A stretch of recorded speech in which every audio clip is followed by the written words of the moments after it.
This is the fourth and final day of me teaching you something that you should know, but you probably don't. Have you ever gone to buy a car and you have $10,000 to give down, and you walk in there, you give 10,000 down, and your car payment is still super high? So when it comes to buying a car, you want to give as little down as possible. And it's going to not make sense in the beginning, but I hope it eventually makes sense. And again, you always do your own research. I'm just giving you the little nugget of information, and then you take it from there and do your research and understand why this is. So when you go in to buy a car, let's say you have 10,000. Don't say you have 10,000. Don't say you have anything.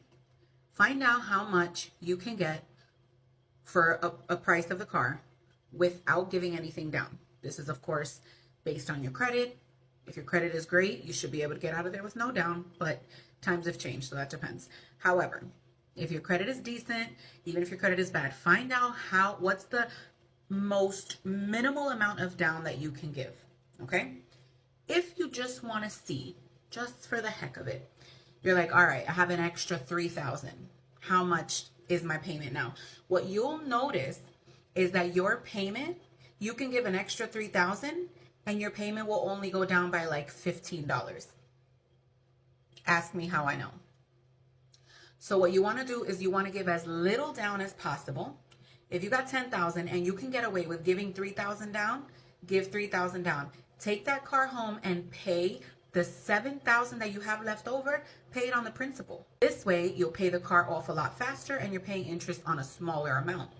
When you go in there and give $10,000 down, the actual payment does not change significantly unless the car is a $50,000 car and you're giving 30,000 down. That's a little different. But those minimal amounts from like 3 to 5, 5 to 7, 7 to 10,000, you're not saving a lot of money by giving this huge $10,000 down payment. So don't do that. Give as little as possible and then make the payment towards the principal. If you don't believe me, again, ask them. Go in there and say, I have 1,000. How much can I get? How much is my payment going to be? When they tell you, be like, all right, I could come up with another 3,000. Let's just see. I promise you, you will notice the difference. And the difference is only going to be a very minimal amount. It's better to have all that cash that you have in your hand go towards the principal and not the interest and not the down payment.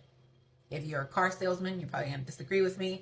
But I promise you, this is how I've always done it. I always give a minimal amount and then pay towards the principal. There's always going to be people that say, never finance your cars. Listen, Greg, okay, in today's world, some people have to finance their cars. It just is what it is. People don't just have $45,000 to go buy a car in cash. Like, it doesn't happen. Also, you want to check with your credit union, your local credit union, your own bank, instead of allowing them at the car dealership to run your credit through 15 different banks. They're not shopping for the best deal for you necessarily. They're just shopping to see who gives the best commission and who's going to approve you.